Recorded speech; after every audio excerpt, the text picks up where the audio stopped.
નમસ્કાર દરેક તાલીમાર્થીને મારા ગુડ મોર્નિંગ. તો આજનું આપણું લેશન છે કે ઇગ્નિશન સિસ્ટમ. તો આજે આપણે ઇગ્નિશન સિસ્ટમ વિશે વિસ્તૃતમાં માહિતી મેળવશું. મેં તમને ઇગ્નિશન સિસ્ટમના થોડા ઘણા વિડીયો મોકલ્યા છે એના સ્ટડી રિલેટેડ, તો તમે એ જોઈને પણ ઇગ્નિશન સિસ્ટમ વિશે વિગતવાર સમજી શકો છો અને આ મારો વિડીયો તમને હજી વધારે પડતો મહત્વપૂર્ણ મદદ થશે એની.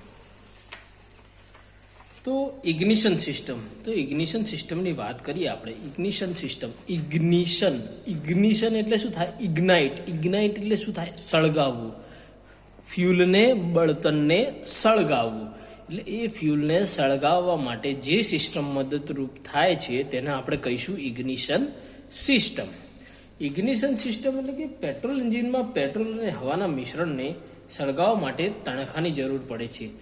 એટલે કે કમ્પ્રેશન સ્ટ્રોકના એન્ડમાં જે ફ્યુલ આપણે કમ્પ્રેસ કર્યું છે, એને દબાવ્યું છે અને ગરમ કર્યું છે, હવે એને સળગાવવા માટે એક તણખાની જરૂર પડે છે. કોઈ પણ ફ્યુલ હોય, તમે ગેસ ચાલુ કરો, તમારા જે રસોઈનું ગેસ હોય તેનું તમે કોક ચાલુ કરો એટલે ગેસ બહાર આવવાનું ચાલુ થાય, તો એ ગેસને આપણે પહેલાં લાઇટર વડે ઇગ્નાઇટ કરીએ છીએ. એટલે લાઇટર વડે જ્યારે એને ઇગ્નાઇટ કરવામાં આવે ત્યાર પછી ગેસ સળગવા મળે છે. એટલે કોઈ પણ ફ્યુલને સળગવા માટે એને થોડું ઇગ્નિશન યાની ઇગ્નાઇટ, તણખો, એક સ્પાર્ક આપવો પડે જેથી એ ફ્યુલ સળગી શકે. એ સ્પાર્ક કે તણખા વગર ફ્યુલ સળગી શકે નહીં. તો એ તણખો ઉત્પન્ન કરવા માટે આપણે ઇગ્નિશન સિસ્ટમનો ઉપયોગ કરીએ છીએ. તણખો જો શક્તિશાળી હોય તો એ કમ્પ્રેશન સ્ટ્રોકના એન્ડમાં ફ્યુલ સારી રીતે સળગી શકે. જો તણખો શક્તિશાળી ના હોય, તણખામાં નબળો હોય, તો શું થાય? ફ્યુલ પૂરેપૂરું સળગી શકે નહીં. અને જો ફ્યુલ પૂરેપૂરું ના સળગી શકે તો એના લીધે આપણા એન્જિનને જે પાવર, જે એને બળ મળવું જોઈએ એ મળી શકે નહીં, જેથી આપણું એન્જિન બરાબર ચાલી શકે નહીં. આપણું બાઇક બરાબર ચાલે નહીં, પિકઅપ ના આપે, આંચકા મારે, તો એવા બધા પ્રોબ્લેમ ક્રિએટ થાય. બરાબર. તો કમ્પ્રેશન સ્ટ્રોક પૂર્ણ થાય તે પહેલાં ટીડીસી પર પિસ્ટન હોય ત્યારે સ્પાર્ક પ્લગ દ્વારા તણખો થવો જોઈએ. સમયસર કમ્બશન ચેમ્બરમાં તણખો થતાં મિશ્રણ ધડાકા સાથે સળગે છે, જેથી એન્જિનને આ ધડાકાની શક્તિ મળે છે. અને યોગ્ય સ્પાર્ક ઉત્પન્ન કરવા માટે આપણે શું આ ઇગ્નિશન સિસ્ટમમાં આપણે કયા પાર્ટ્સ, એટલે કયા ભાગો હોય છે આ ઇગ્નિશન સિસ્ટમના, એ ભાગની વાત કરીએ તો એમાં સ્પાર્ક પ્લગ હોય છે. સ્પાર્ક પ્લગ તો તમે બધા જોયું જ હશે. પછી બેટરી, પછી ઇગ્નિશન કોઇલ, જે આપણા બાઇકમાં ઇગ્નિશન કોઇલ આવે છે, ignition switch, contact breaker point, એને કહીશું સીબી પોઈન્ટ, કન્ડેન્સર અને ડિસ્ટ્રીબ્યુટર. આ વગેરે ભાગોની આપણને ઇગ્નિશન સિસ્ટમમાં જરૂર પડતી હોય છે. જે તમે આ આકૃતિમાં બતાવું છું, એ આકૃતિમાં તમને આ બધા જ ભાગો તમે જોઈ શકો છો. તો હવે ઇગ્નિશન સિસ્ટમના કયા ભાગો આપણે વિસ્તૃતમાં ચર્ચા કરતા જઈશું અને જોડે ઇગ્નિશન સિસ્ટમને પણ આપણે સમજતા જઈશું. તો પહેલાં વાત કરીએ આપણે બેટરીની. તો ઇગ્નિશન સિસ્ટમની શરૂઆત બેટરીથી થાય. એટલે કે જો બેટરી ના હોય ને તો આપણે ઇગ્નિશન સિસ્ટમ, ઇગ્નિશન સિસ્ટમની વાત કરીએ તો એમાં બેટરી એનો મુખ્ય ભાગ ભજવે છે. બીજી મેગ્નેટો ઇગ્નિશન સિસ્ટમ આવતી હતી જૂની, જે તેમાં મેગ્નેટ દ્વારા આપણે ઇલેક્ટ્રિસિટી મેળવતા. જૂના વ્હીકલો જે આવતા ને પહેલાંના, એમાં બેટરીનો ઉપયોગ થતો ન હતો. એમાં મેગ્નેટની મદદથી ઇલેક્ટ્રિસિટી ઉત્પન્ન કરી અને સ્પાર્ક મેળવતા. પણ એમાં પ્રોબ્લેમ શું થતો હતો કે ભાઈ એમાં એન્જિનની સ્પીડ જેટલી વધારે હોય ને એટલો સ્પાર્ક સારો મળે આપણને. સ્ટાર્ટિંગમાં જ્યારે આપણે વ્હીકલ ચાલુ કરવા જઈએ ત્યારે એન્જિનની સ્પીડ સારી ના હોય, કારણ કે આપણે ક્રિક મારીએ અને જેટલી ક્રેન્ક રોટેટ થાય એટલું જ સ્પાર્ક મળે. તો એ ટાઈમે જે તણખો મળવો જોઈએ એન્જિનને એવો મળતો નહોતો. એટલે શું, સ્ટાર્ટિંગ વ્હીકલ ચાલુ કરવામાં તકલીફ થતી. ઘણી બધી કિક મારો ત્યારબાદ વ્હીકલ ચાલુ થતું, અને વ્હીકલ ચાલુ થયા પછી પણ પિકઅપમાં થોડો તકલીફ રહેતી. આમ એન્જિન થોડું સ્પીડમાં ફરવા મળે ત્યારે તણખો બરાબર આવે, ત્યાર પછી એન્જિન કમ્પ્લીટ ચાલતું. એટલે આ બધી તકલીફો એ મેગ્નેટો ઇગ્નિશન સિસ્ટમમાં રહેતી હતી. ત્યાર પછી આપણે બેટરી ઇગ્નિશન સિસ્ટમ લાવ્યા અને ત્યાર પછી હવે લેટેસ્ટ ઇલેક્ટ્રોનિક ઇગ્નિશન સિસ્ટમ આવી ગઈ છે. આ ઇલેક્ટ્રોનિક ઇગ્નિશન સિસ્ટમમાં ડિસ્ટ્રીબ્યુટર કે કોન્ટેક્ટ બ્રેકર એ બધાનો ઉપયોગ થતો નથી. ડાયરેક્ટ ટાઈમિંગ, ત્યાં direct ECU electronic control unit દ્વારા દરેક કમ્બશન યાની દરેક 4 સિલિન્ડરવાળું એન્જિન હોય તો 4 સ્પાર્ક પ્લગને એના ટાઈમિંગ પ્રમાણે સ્પાર્ક ઉત્પન્ન કરવાનું એ ECU દ્વારા ઓર્ડર યાની એ કોડ ફિટ કરેલા હોય એટલે એ પ્રમાણે એ કામ કરે છે. જ્યારે આ બેટરીમાં આપણે મેન્યુઅલી ક્રેન્કને રોટેટ કરી ક્રેન્કના રોટેશન પ્રમાણે એંગલ સેટ કરી અને એ બધા સ્પાર્ક પ્લગમાં ટાઈમિંગ સેટ કરવો પડે છે. તો પહેલાં આપણે વાત કરીએ બેટરીની. તો તમે આ ફિગરમાં બેટરીને જોઈ શકો છો. આ છે બેટરી, આને કહીશું આપણે બેટરી. તો બેટરી શું કામ કરે? તો બેટરી શું કામ કરે છે? બેટરી એ રાસાયણિક શક્તિનું વિદ્યુત શક્તિમાં રૂપાંતર કરે છે. તમે બેટરીમાં જોયું છે ઘણીવાર પાણી તમે ઉમેરતા હો છો એટલે કે H2SO4 મંદ સલ્ફ્યુરિક એસિડ એની અંદર આવે છે, બરાબર? તો એ શું રાસાયણિક પદાર્થ કહેવાય, રાસાયણિક લિક્વિડ કહેવાય. તો એ રાસાયણિક લિક્વિડ જોડે પ્રક્રિયા કરીને બેટરી વિદ્યુત શક્તિ ઉત્પન્ન કરે છે. તે આ વિદ્યુત શક્તિ આપણે આગળ ઇગ્નિશન કોઇલમાં મોકલીએ છીએ. એટલે જ્યારે આપણે ઇગ્નિશન સ્વિચ તમે અહીંયા જોઈ શકો, બેટરીની ચેનલ જે છે, આ બેટરીનો જે પાવર છે એ અહીંયા થઈને આ ઇગ્નિશન સ્વિચ તમે જોઈ શકો છો, ઇગ્નિશન સ્વિચમાં જાય છે. ઇગ્નિશન સ્વિચ એટલે આપણી લોક, આપણી ચાવી, જે આપણે લોક ઓન કરીએ તો ઇગ્નિશન ઓન થાય અને લોક ઓફ કરીએ તો એને ઇગ્નિશન ઓફ થઈ જાય. જો બેટરીની વાત કરીએ તો વિદ્યુત શક્તિ ઇગ્નિશન સિસ્ટમમાં પ્રાઇમરી કોઇલને 12 વોલ્ટનો વિદ્યુત પુરવઠો પૂરો પાડે છે. એટલે આ જે બેટરીની 12 વોલ્ટની બેટરી હોય તો એની વિદ્યુત શક્તિ એ આની અંદર પ્રાઇમરી કોઇલ હોય એ પ્રાઇમરી કોઇલને 12 વોલ્ટનો કરંટ પૂરો પાડે છે. એટલે બેટરી શું સ્ટાર્ટિંગમાં કરંટ એ કોઇલને પૂરો પાડતી હોય છે. એટલે આપણે આગળ વાત કરીશું આ કરંટ કઈ રીતે ફ્લો થશે અને આ કરંટનું શું કહેવાય વધારે પડતા વોલ્ટેજમાં કઈ રીતના રૂપાંતર થશે એ આગળ આપણે જોઈએ સ્ટેપ બાય સ્ટેપ. પછી બેટરી પછી વાત કરીએ તો આપણે ઇગ્નિશન સ્વિચ, તમે અહીંયા ઇગ્નિશન સ્વિચ જોઈ શકો છો. ઇગ્નિશન સ્વિચ એટલે કે આપણી લોક આવે છે, જે ચાવી આપણે બાઇકમાં ભરાઈને ચાલુ કરીએ ત્યારે જે લાઇટો ન્યુટ્રલની ને બધી બતાવે એટલે શું આપણે ઓન થઈ જાવી. અને ઘણીવાર તમે નવા લેટેસ્ટ બાઇકમાં જોશો તો ઇગ્નિશન સ્વિચ ચાલુ કરો એટલે ટક કરીને અવાજ આવે. એટલે શું થાય? ઇગ્નિશન સ્વિચ તમે ઓન કરો ને એટલે ઇગ્નિશન કોઇલનો અવાજ આવતો હોય છે કે ભાઈ એ ઓન થઈ ગઈ છે. તો ઇગ્નિશન સ્વિચ ઓન કર્યા પછી આ જે વિદ્યુત પ્રવાહ 12 વોલ્ટનો છે એ આ બ્લાસ્ટ દ્વારા ઇગ્નિશન કોઇલમાં મૂવ થશે. બ્લાસ્ટ એ એક પ્રકારનું રેઝિસ્ટન્સ અહીંયા ક્રિએટ કરેલું છે, બરાબર? તો એ ઇગ્નિશન કોઇલમાં 2 પ્રકારની કોઇલ આવશે. એક તો પ્રાઇમરી કોઇલ અને બીજી આવશે સેકન્ડરી કોઇલ. આ તમે ઇગ્નિશન કોઇલ અહીંયા જોઈ શકો છો કે આ ઇગ્નિશન કોઇલ છે, આ ઇગ્નિશન કોઇલ આપણે આને કહીશું, બરાબર? તો ઇગ્નિશન કોઇલમાં પણ 2 પ્રકારની કોઇલ હોય છે, એક તો પ્રાઇમરી કોઇલ અને બીજી સેકન્ડરી કોઇલ. પ્રાઇમરી કોઇલ તમે જોઈ શકો છો કે જે આ બહારના ભાગમાં તમને, એક મિનિટ હું થોડું તમને નજીક લાઈન બતાવું. ઇગ્નિશન કોઇલમાં તમે જોઈ શકો છો કે આ જે બહારના આટા તમને જે આ ગ્રે કલરના આટા દેખાય છે, આ ગ્રે કલરના આટાવાળી આપણી પ્રાઇમરી કોઇલ છે. અને વચ્ચે જે વ્હાઇટ કલરનું દેખાય છે એ વ્હાઇટ કલરની જે છે એ કોર ઉપર આપણે સેકન્ડરી વાઇન્ડિંગ વીટેલું હોય છે. એટલે બહારનું વાઇન્ડિંગ છે એ પ્રાઇમરી છે અને અંદરનું વાઇન્ડિંગ એ સેકન્ડરી વાઇન્ડિંગ છે, બરાબર મિત્રો? તો પછી ઇગ્નિશન કોઇલની વાત કરવા જઈએ આપણે તો બેટરીના 12 વોલ્ટના વીજ પ્રવાહને હાઈ ટેન્શનમાં ફેરવાનું કાર્ય કરે છે. એટલે કે જે બેટરીએ 12 વોલ્ટેજ આપણને આપ્યો એ 12 વોલ્ટને હાઈ વોલ્ટેજમાં, હાઈ વોલ્ટેજ એટલે કેટલા? લગભગ 2000 હાઈ ટેન્શન લગભગ જોવા જઈએ આપણે તો લગભગ 5000 થી 25000 સુધીના વોલ્ટમાં રૂપાંતર કરતું હોય છે.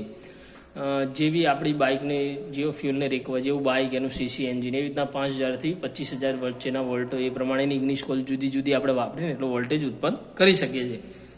તો આ ઇગ્નિશન કોઇલ એ સ્ટેપ અપ પ્રકારનું ટ્રાન્સફોર્મર કહી શકીએ આપણે, કારણ કે સ્ટેપ અપ એટલે વધારવું, વોલ્ટેજને વધારે છે એટલે સ્ટેપ અપ, અને સ્ટેપ ડાઉન એટલે વોલ્ટેજ ઘટાડવું. એટલે સ્ટેપ ડાઉન ટ્રાન્સફોર્મર શું કરે કે એ વોલ્ટેજને ઘટાડે છે. તો આ ઇગ્નિશન કોઇલમાં શું હોય? એક નરમ લોખંડની કોર હોય, એ કોર ઉપર પ્રાઇમરી વાઇન્ડિંગ અને સેકન્ડરી વાઇન્ડિંગ કરવામાં આવે છે. પ્રાઇમરી વાઇન્ડિંગના વાઉન્ડ એટલે કે આટા એ બહુ ઓછા હોય છે, લગભગ 200 થી 300 જ આટાનું એના ઉપર જાડા તાંબાના વાયરનું શું કહેવાય વાઇન્ડિંગ કરવામાં આવે છે જ્યારે પ્રાઇમરી વાઇન્ડિંગમાં. અને સેકન્ડરી વાઇન્ડિંગની વાત કરીએ તો એમાં 15,000 થી 20,000 આટાનું, કેટલું 15,000 થી 20,000. ઓલામાં આપણે જોયું પ્રાઇમરીમાં તો 200 થી 300 જ આટા હતા, જ્યારે સેકન્ડરીમાં તમે જોશો તો 15,000 થી 20,000 આટા છે. પણ અહીંયા થોડો પાતળો, જે પ્રાઇમરી વાઇન્ડિંગમાં આપણે જાડા તાંબાનો વાયર લીધો એના કરતાં પાતળો વાયર અહીંયા લેવામાં આવે અને વધારે આટાનું વાઇન્ડિંગ કરવામાં આવે છે. આટા લઈ એક ઉપર એક પણ આટા મીટાડીને એ કરવામાં આવે છે. હવે આ ઇગ્નિશન કોઇલની વાત કરીએ તો બે પ્રકારની આવે છે, એક તો કોર ટાઈપ અને કેન ટાઈપ. જે આપણે અહીંયા જોઈ રહ્યા છીએ એ કેન ટાઈપની છે, બરાબર. તો કોર ટાઈપની શું હોય કે એક લોખંડનો સી આકારનો ટુકડો હોય, લોખંડ, તો એના ઉપર વાઇન્ડિંગ કરી દેવામાં આવે છે, બરાબર. તો એમાં જે કોર, એના ઉપર આજુબાજુ પ્રાઇમરી અને સેકન્ડરી વાઇન્ડિંગ કરી દઈએ તો એને આપણે કોર ટાઈપની ઇગ્નિશન કોઇલ કહીશું. તો આ ઇગ્નિશન કોઇલ વધારે પડતી વ્હીકલમાં ઉપયોગ થતી હોય છે. બીજી કેન ટાઈપ ઇગ્નિશન કોઇલની વાત કરીએ તો આ કોઇલમાં આપણે જોઈ શકીએ એમ નરમ લોખંડનો એક કોર છે, આ દેખાય વચ્ચે નરમ લોખંડનો કોર છે, એની આજુબાજુ આપણે પહેલાં સેકન્ડરી વાઇન્ડિંગ વીટેલું છે અને એની ઉપર હજી પ્રાઇમરી વાઇન્ડિંગ આપણે વીટેલું છે. તો આ જે આખું વાઇન્ડિંગવાળો ભાગ છે એ આખી સ્ટીલની, એટલે મેટલની બોડીમાં ફિટ કરવામાં આવે. આ બહારની તમને જે બોડી દેખાય ને એ સ્ટીલની બોડી હોય છે, બરાબર. અને બીજી વાત કરીએ આ કોઇલ વિશે તો આ વાઇન્ડિંગ હોય છે એને ઓઇલમાં ડુબાડીને રાખવામાં આવે છે. ઓઇલમાં ડુબાડવાનું કારણ કે ઇન્સ્યુલેશન અવાહક તરીકે કામ કરે, જેથી આ જે વોલ્ટેજ છે એ લીકેજ ના થાય. કારણ કે આપણે અહીંયા પહેલાં તો વાયર આપણે તાંબાના વાપરેલા છે, કોર બી લોખંડનું છે અને બોડી બી સ્ટીલની છે. શું થાય તો પ્રવાહ જે વોલ્ટેજ ઉત્પન્ન થયો એ બહાર લીકેજ થવાની સંભાવના રહે. તો વચ્ચે ઓઇલ મેકીએ તો ઓઇલમાં ડુબાડીએ તો શું થાય, એ ઓઇલ આપણું અવાહક તરીકે ઇન્સ્યુલેશન તરીકે કામ કરે. તો એના દ્વારા શું થાય કે આપણું જે વોલ્ટેજ કે વિદ્યુતનું લીકેજ હોય એ બહાર જતું અટકે, બરાબર. તો આ થઈ આપણે ઇગ્નિશન કોઇલની વાત. હવે એક ઇગ્નિશન કોઇલના આપણે કાર્ય વિશે થોડી વાત કરીએ તો ઇગ્નિશન કોઇલ શું કાર્ય કરે, બરાબર. તો જ્યારે ઇગ્નિશન સ્વિચને આપણે ઓન કરીએ, આપણી ચાવીને ઓન કરીએ, ત્યારે બેટરીમાંથી કરંટ પ્રાઇમરી વાઇન્ડિંગમાં જાય છે અને જ્યારે કોન્ટેક્ટ બ્રેકર ખુલ્લા થાય છે ત્યારે પ્રાઇમરી સર્કિટ, આ તમે અહીંયા કોન્ટેક્ટ બ્રેકર 1 મિનિટ ચાલુ રાખજો, હું તમને સમજાવું થોડું નજીક લાઈન. જો આમાં તમે અહીંયા જોઈ શકો છો તો અહીંયા કોન્ટેક્ટ બ્રેકર અહીંયા તમને નીચે દેખાશે, નીચે છે ભાગ જગ્યા દેખાય છે ને અહીંયા.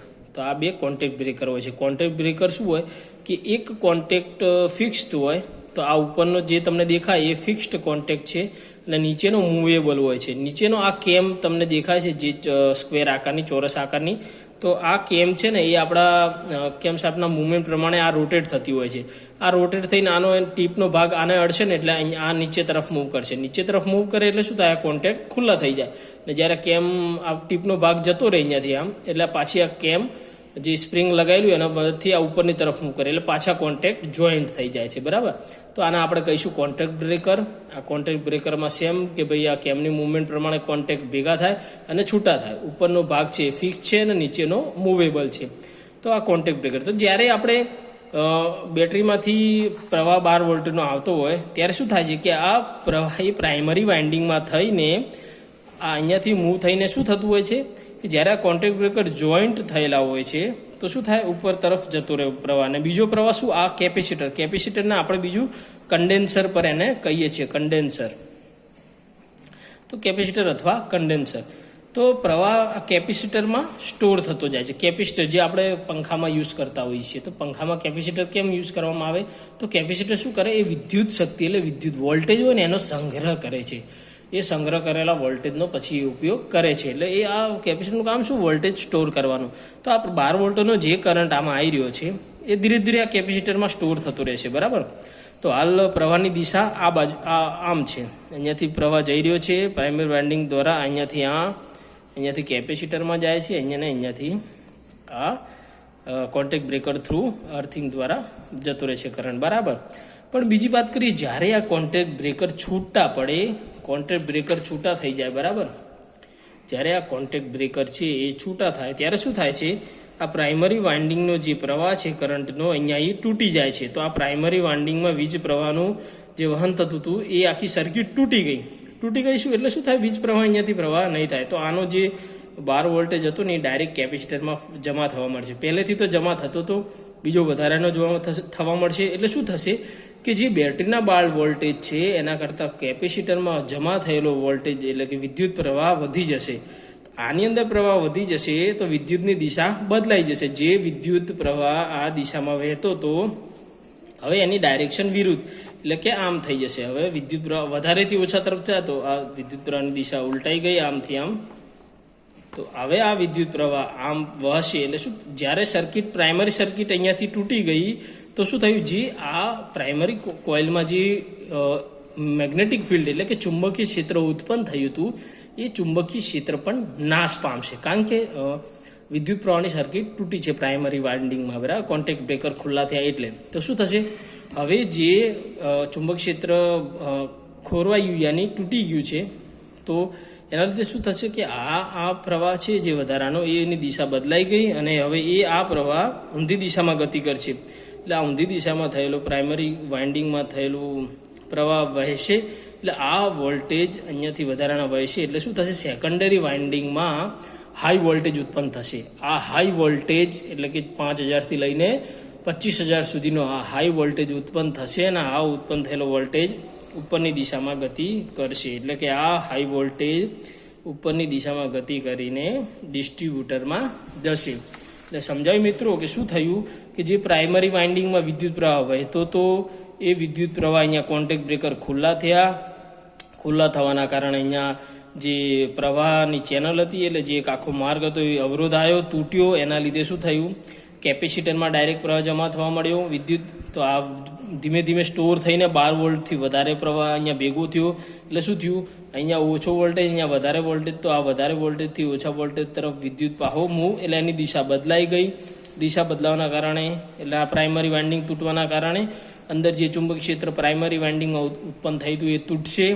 એ તૂટવાના કારણે આ જે પ્રવાહ વધારાનો વોલ્ટેજ જે પ્રાઇમરી વાઇન્ડિંગમાં મૂવ કરશે એ સેકન્ડરી વાઇન્ડિંગમાં હાઈ વોલ્ટેજ ઉત્પન્ન કરશે અને એ હાઈ વોલ્ટેજ ડિસ્ટ્રીબ્યુટરમાં મૂવ થશે.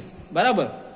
તો આપણે આ વાત કરી કે કોઇલનું કાર્ય શું હતું, કે કોઇલ શું કામ કરે કે ભાઈ ઓછા વોલ્ટેજનું વધારે વોલ્ટેજમાં રૂપાંતર કરે એટલે કે સ્ટેપ અપ ટાઈપના ટ્રાન્સફોર્મર તરીકે કામ કરે છે. તો હવે વાત કરીએ કોન્ટેક્ટ બ્રેકરની. તો કોન્ટેક્ટ બ્રેકર વિશે વાત કરીએ તો કોન્ટેક્ટ બ્રેકર એ હાઈ ટેન્શન કરંટ મેળવવા માટે ઇગ્નિશન કોઇલની પ્રાઇમરી સર્કિટને જોડવાનું અને તોડવાનું કામ કરે છે. જે મેં તમને સમજાવ્યું કે કોન્ટેક્ટ બ્રેકર તૂટે એટલે સર્કિટ તૂટી, વિદ્યુત પ્રવાહ બદલાયો, એની દિશા બદલાઈ, એના કારણે શું થયું, સેકન્ડરી વાઇન્ડિંગમાં વધારે વોલ્ટેજવાળો વિદ્યુત પ્રવાહ ઉત્પન્ન થયો. એટલે આ કોન્ટેક્ટ બ્રેકરના મદદથી આપણે સર્કિટ તોડી અને વધારે વોલ્ટેજ ઉત્પન્ન કરીએ. એટલે આ કોન્ટેક્ટ બ્રેકર પણ આપણને જે કોઇલને વધારે વોલ્ટેજ ઉત્પન્ન કરવાનો હોય એમાં મદદરૂપ થાય છે. જોયું એમ કે 2 પોઈન્ટ હોય છે કોન્ટેક્ટ બ્રેકરમાં, તેને ઇગ્નિશન પોઈન્ટ કહે છે અથવા તો કોન્ટેક્ટ બ્રેકર પોઈન્ટ પણ કહે છે. તેમાં એક પોઈન્ટ ફિક્સ અને બીજો મૂવેબલ હોય છે. તમને મેં બતાવ્યું પહેલાં એ પ્રમાણે કોન્ટેક્ટ બ્રેકરમાં એક પોઈન્ટ ફિક્સ રાખવામાં આવે છે અને બીજો પોઈન્ટ એ મૂવેબલ હોય છે કે જે કેમની મદદથી મૂવ થાય છે. પછી વાત કરીએ કે આ પોઈન્ટ શેના બનેલા હોય છે. તો આ પોઈન્ટ જનરલી પ્લેટિનિયમ, યુરેડિયમ, ટંગસ્ટન આ વગેરેની મિશ્ર ધાતુમાંથી બનાવવામાં આવે છે. તો કોન્ટેક્ટ બ્રેકરની જરૂરિયાતો શું છે, કોન્ટેક્ટ બ્રેકર કેવો હોવો જોઈએ. તો કોન્ટેક્ટ બ્રેકરની રિક્વાયરમેન્ટમાં આવે કે ભાઈ ચોક્કસ સમયે ખુલવા અને બંધ થવા જોઈએ. જો આ કોન્ટેક્ટ બ્રેકર ચોક્કસ સમયે ટાઈમિંગ પ્રમાણે જો ના ખુલે તો શું થાય કે આમાં ટાઈમિંગનું મિત્રો બહુ વધારે પડતું મહત્વ છે. જે ટાઈમિંગે બિસ્ટન TDC હોય અને ફ્યુલ કમ્પ્રેસ થયું એ ટાઈમે જ સ્પાર્ક થવો જોઈએ. જો બીજા ટાઈમે સ્પાર્ક થાય, તણખો થાય તો એ કોઈ કામનો નથી. જ્યારે ફ્યુલ દબાણ હોય ને એને સળગવાની જ્યારે ખરેખર જરૂર હોય ને ત્યારે સ્પાર્કની જરૂર હોય છે. એટલે તણખો એ ટાઈમે જ થવું જોઈએ ને એ ટાઈમે જ ફ્યુલ સળગવું જોઈએ. તો આ ટાઈમિંગ જો બદલાઈ જાય તો તણખો બીજા ટાઈમે થાય તો આપણને કોઈ મદદરૂપ થતો નથી અને આપણું બાઇક ચાલુ થાય નહીં. બીજું, અવાજ ઉત્પન્ન કરવો જોઈએ નહીં. આ કોન્ટેક્ટ બ્રેકરમાં શું ભેગા થઈને છૂટા પડે તો એ ટાઈમે એમાં ટક ટક કેવો કોઈ અવાજ ના થવો જોઈએ, જેથી આપણા એન્જિનમાં કોઈ નોઇસ ઉત્પન્ન થાય નહીં. બીજું, તેના ઉપર કાટ કે ખવાણ લાગવું જોઈએ નહીં. જો આ કોન્ટેક્ટ બ્રેકર ઉપર કાટ કે ખવાણ લાગી જાય તો એના કારણે શું થશે? કાટના કારણે જે બ્રેક થવું જોઈએ બ્રેક થશે નહીં, અને જ્યારે એ કોન્ટેક્ટ જોઈન્ટ હશે ત્યારે જે પ્રવાહ વહેવો જોઈએ વહી શકે નહીં. રસ્ટના કાટના લીધે થોડી એમાં અવરોધ ઉત્પન્ન થશે, એટલે કે કાટ કે ખવાણ થવું જોઈએ નહીં. કોન્ટેક્ટ બ્રેકર પોઈન્ટમાં મેન્યુફેક્ચરર દ્વારા નક્કી કર્યા પ્રમાણે ગેપ રાખવો જરૂરી છે, કે એટલે જે મેન્યુફેક્ચરે જે ગેપ નક્કી કર્યો છે એ જ ગેપ આપણે એ ટાઈમે રાખવો પડે, એનાથી વધારે પણ નહીં અને એનાથી ઓછો પણ નહીં. અને આ ગેપને આપણે ફિલર ગેજની મદદથી માપી શકીએ છીએ. પછી વાત કરીએ કેમ એંગલ.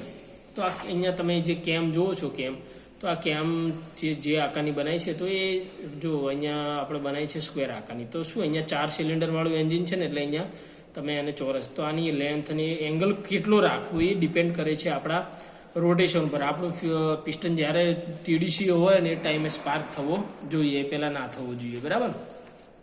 તો એમાં કેમ એંગલ મહત્વનું કામ કરે છે. કેમની મદદથી જેટલા ડિગ્રી દરમિયાન કોન્ટેક્ટ બ્રેકર પોઈન્ટ બંધ રહે તે એંગલને કેમ એંગલ કહે છે. કેમ એંગલ એટલે કે ભાઈ જેટલા એંગલ દરમિયાન આ કોન્ટેક્ટ બ્રેકર પોઈન્ટ બંધ રહે એટલે કે જોડાયેલા રહે એટલા એંગલને આપણે કેમ એંગલ કહીએ છીએ. કે ધારો કે 40 ડિગ્રી સુધી બંધ રહ્યા એટલે કેમનું રોટેશન એટલે આપણે ક્રેન્કશાફ્ટનું રોટેશન 40 ડિગ્રી થયું ત્યાં સુધી કોન્ટેક્ટ બ્રેકર પોઈન્ટ જોઈન્ટ રહ્યા તો એનો કેમ એંગલ કેટલો થયો? 40. એટલે મોસ્ટલી 4 સિલિન્ડર એન્જિન હોય એમાં 42 જેટલો 40 થી 45 વચ્ચેનો કેમ એંગલ રાખવામાં આવે છે. પછી વાત કરીએ કન્ડેન્સર કે કેપેસિટર, જે આપણે જોયું અહીંયા એ. તો કન્ડેન્સર કે કેપેસિટર એ શું કામ કરે છે? તો એ કન્ડિશન શું? પ્રાઇમરી સર્કિટ બ્રેક થાય, જ્યારે પ્રાઇમરી સર્કિટ બ્રેક થઈ ત્યારે કોન્ટેક્ટ બ્રેકર પોઈન્ટ પર તણખા થતા રોકવા અને કરંટ શોષી લેવો. જ્યારે કોન્ટેક્ટ બ્રેકર પોઈન્ટ બ્રેક થાય એટલે શું થાય કે વીજ પ્રવાહ પહેલા 2 દિશામાં વહેતો હતો, કોન્ટેક્ટ બ્રેકર બાજુ અને એક કેપેસિટર બાજુ, યાની કન્ડેન્સર બાજુ. જ્યારે બ્રેક થયો ત્યારે શું બધો પ્રવાહ કેપેસિટર બાજુ કન્ડેન્સર બાજુ વહેશે, એટલે શું એ ટાઈમે તણખો ના થાય, કરંટ કોઈ ઉત્પન્ન થઈને તણખો ના થાય. તો એ ટાઈમે આ શું કરે? બધો કરંટ શોષી લે છે.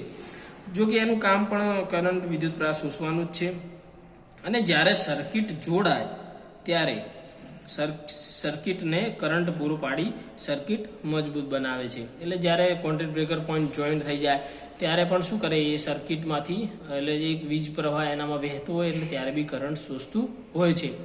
મેઇન કામ આપણે જ્યારે જોયું કે કોન્ટેક્ટ બ્રેકર છૂટા પડે ત્યારે કેપેસિટરનું યાની કન્ડેન્સરનું કામ મહત્વનું હોય છે, કે એ વિદ્યુત પ્રવાહ સ્ટોર કરી અને એ વિદ્યુત પ્રવાહ કન્ડેન્સર કેપેસિટરમાં વધી જાય, એટલે વધી ગયેલો વીજ પ્રવાહની દિશા ઉલટાય, બેટરીનો વિદ્યુત પ્રવાહ વીજ વોલ્ટેજ ઓછો અને કન્ડેન્સરનો વીજ યાની વોલ્ટેજ વધારે, તો વધારેથી ઓછા તરફ વિદ્યુત પ્રવાહની દિશા બદલાય અને એના લીધે સેકન્ડરી વાઇન્ડિંગમાં વધારે વોલ્ટેજવાળો વિદ્યુત પ્રવાહ ઉત્પન્ન થાય છે. તો આ કન્ડેન્સરની રચના કેવી હોય? તો એમાં સિમ્પલી એની રચના હોય છે કે એક ધાતુનું સુવાહક પડ, એ પડ અને બીજું એક પ્લાસ્ટિક કે અવાહક પેપરનું પડ. એક પેલું ધાતુનું પડ અને બીજું પ્લાસ્ટિક કે અવાહકનું પડ. આ બંને પડને ગોળ ગોળ વીંટી દેવામાં આવે અને આ ગોળ ગોળ વીંટીને લપેટીને અને એક સીલબંધ એલ્યુમિનિયમ સિલિન્ડરમાં એને મૂકી દેવામાં આવે છે. સિમ્પલી આની રચના છે. તો આ વાત થઈ કન્ડેન્સરની.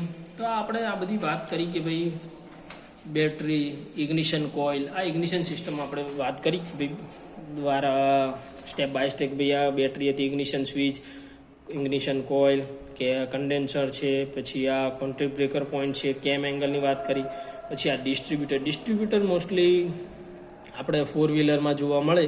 2 વ્હીલરમાં જેમાં સિંગલ સ્પાર્ક, એક સ્પાર્ક વાળું એન્જિન હશે ને એમાં ડિસ્ટ્રીબ્યુટર તમને નહીં જોવા મળે, પણ જે ડ્યુઅલ સ્પાર્ક વાળા એન્જિન હશે જેવા બજાજ ડિસ્કવરમાં ડ્યુઅલ 2 સ્પાર્ક પ્લગ આપવામાં આવે તો એ એન્જિનમાં ડિસ્ટ્રીબ્યુટરનો ઉપયોગ થાય છે. ડિસ્ટ્રીબ્યુટ શું કરે? જ્યારે એક જ સ્પાર્ક હોય તો એને ડિસ્ટ્રીબ્યુટ કરવાની કોઈ જરૂર જ નથી. એક જ સ્પાર્ક છે તો એના ટાઈમિંગ પ્રમાણે એને પ્રવાહ મળતો રહે. પણ જો 2 સ્પાર્ક પ્લગ હોય તો એને ડિસ્ટ્રીબ્યુટ કરવો કરંટ, કે આ ટાઈમે આને કરંટ આપો અને આ ટાઈમે આને આ સ્પાર્ક પ્લગને કરંટ આપો. તો ડિસ્ટ્રીબ્યુટરમાં તમે જોઈ શકો છો સિમ્પલી કે જે આ ટીપ છે એ બી રોટેટ થતી હોય, એટલે અહીંયાથી ટચ થઈને આને ટચ થાય અહીંયા પોઈન્ટ 1 જોડે તો આ પહેલા સ્પાર્ક પ્લગમાં કરંટ પ્રવાહ વહે, વિદ્યુત વોલ્ટેજ, બરાબર. પછી આ ફરતું અહીંયા આવે ત્રીજા જોડે ત્રીજા નંબર જોડે આવે ત્યારે ત્રીજા નંબર જોડે જોઈન્ટ થાય ત્યારે ત્રીજા નંબરના સ્પાર્કને કરંટ મળે. પછી ફરતું ફરતું જ્યારે ચોથા જોડે આવે, ચોથા જોડે જોઈન્ટ થાય તો ચોથા સ્પાર્ક પ્લગને, આવી રીતના બીજા જોડે આવે તો બીજા સ્પાર્ક પ્લગને.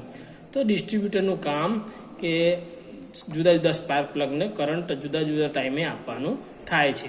અને તમે અહીંયા જોઈ શકો છો કે આ ઇલેક્ટ્રિક આર્ક કે અહીંયા દેખાય છે કે તમને અહીંયા ઇલેક્ટ્રિક આર્ક યાની તણખો ઉત્પન્ન થયું. તો ડિસ્ટ્રીબ્યુટર તેમને જેમ કીધું એમ 4માંથી 4 ને કરંટ આપે. જ્યાં આ રોટેટ થઈને ટચ થાય, જેવું ટચ થાય એટલે અહીંયા કોન્ટેક્ટ મળે. એટલે આનો વીજ જે પ્રવાહ ડિસ્ટ્રીબ્યુટરમાં આવ્યો હતો અહીંયા, એ અહીંયા મળતો જાય વારાફરતી બધાને. બરાબર છે. તો મિત્રો આ આપણી આ ઇગ્નિશન સિસ્ટમ છે. ઇગ્નિશન સિસ્ટમના તમને મેં બધા વિડીયો મોકલ્યા છે, એ બી જોજો, એને સમજજો, અને આ વિડીયો જોઈને બી તમે ઇગ્નિશન સિસ્ટમને સમજજો.